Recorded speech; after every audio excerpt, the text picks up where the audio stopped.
what I thought was engineering seems to be just an application of science. So that seems to be interesting to me, and science really interested me back then. So I decided, okay, 9th, 10th, 11th, 12th is one whole unit. I didn't look at 11th, 12th as a separate unit as such.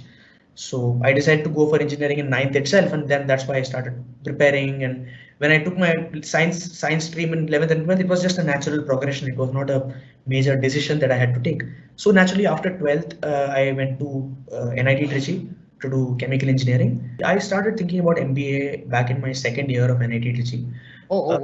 Yes, so I started thinking about it primarily because I realized that, see, science is a lot about curiosity, right? So if you're interested in science and engineering, you need to be curious. You need to keep being curious. You need to want to know, why does that work this way? Why does this work with the way it works? So first year, they just fool around, they have fun, they explore the campus. So we have a huge campus, it's 800 acres. So we spend a lot of time just roaming around the campus and just trying to see what all committees we have. We have college festivals, we have an entrepreneurship cell, we have technical clubs for coding and circuit electronics and all that. So a lot of interest groups get formed, a lot of groups get formed.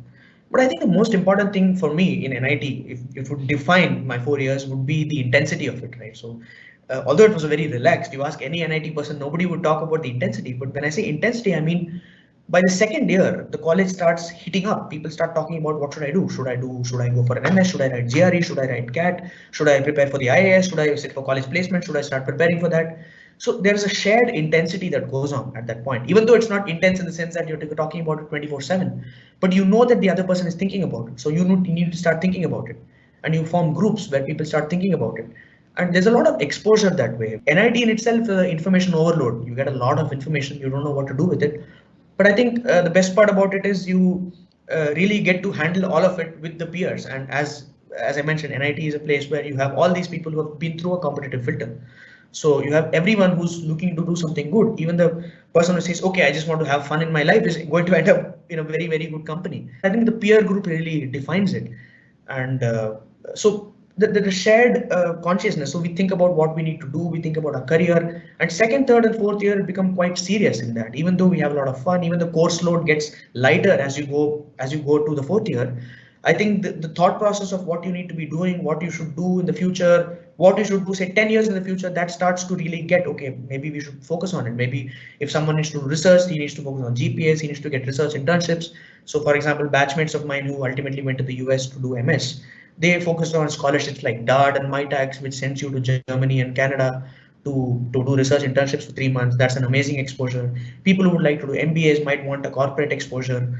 People who just want to do more research might want to go to IIT or IISc or do a 3-month research project. So we get a lot of time in NIT. So it's all up to you how you use the time. I wanted to kind of move away. I wanted to go into a strategic role where you think about which direction the company is heading, and finance could allow me to do that.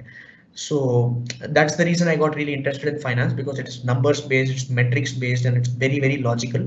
Engineers are very comfortable with mathematics because they have maths for all 4 years and they use maths in various other subjects as well. I think there is where engineers have an edge, because they are very comfortable with mathematics. They deal with mathematics. So they've been dealing with mathematics for a very, very long time. As my curiosity decreased in chemical and science, my interest in this communications and finance and how a company operates, how an industry operates, increased a lot. And as I said, in second to third year, there's a shared intensity among all the NIT people where people start exploring options. Of course, one of the options that's thrown around was MBA. And I explored it and I realized that entry into one of these colleges, as you mentioned, say IIMs or XLRA or FMS for that matter, could be a could be an excellent place to enter into the corporate world. As an NIT, I'm a technical person, I'm an engineer. I know stuff about chemical engineering, but I still don't know how a company works, how a company runs. So I thought, why not try and understand that? Why not try and explore that and then go for it? So that was my thought process, and that only increased as I spoke to more and more people who are about MBAs, who I spoke to seniors who had gone to IIMs, and they spoke about how amazing their experience was. So my desire to get into one of these institutes really increased at around the time when I was in my second to third year in NIT. But again, the most significant barrier here, if I can call it that, the barricade is CAT, because that is the most significant barrier, because you have 2 lakh people writing the exam. And you need to get, I don't know, upwards of, as an engineer, you need to get upwards of 99.5, 99.2 percentile to have a shot at these colleges. And even that might not be enough. Marketing is a lot about creativity. Marketing is a lot about thinking what sells and what does not. And that is something that I felt my batchmates had it a lot better than I did.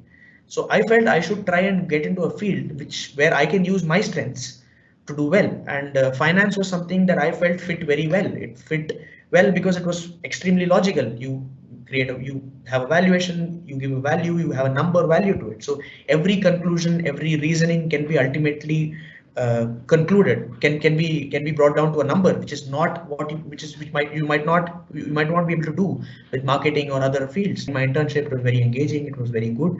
It's a wonderful company to work for. So I got really interested. I ended up getting an offer as well for full time, and I joined because I thought, okay, this is a good idea. If you have a long-term view on things, even though you might have your parents and well-wishers trying to tell you do this, do that, I think it's important for students to form their own view on what they want to do, because they should not regret it 10 years later.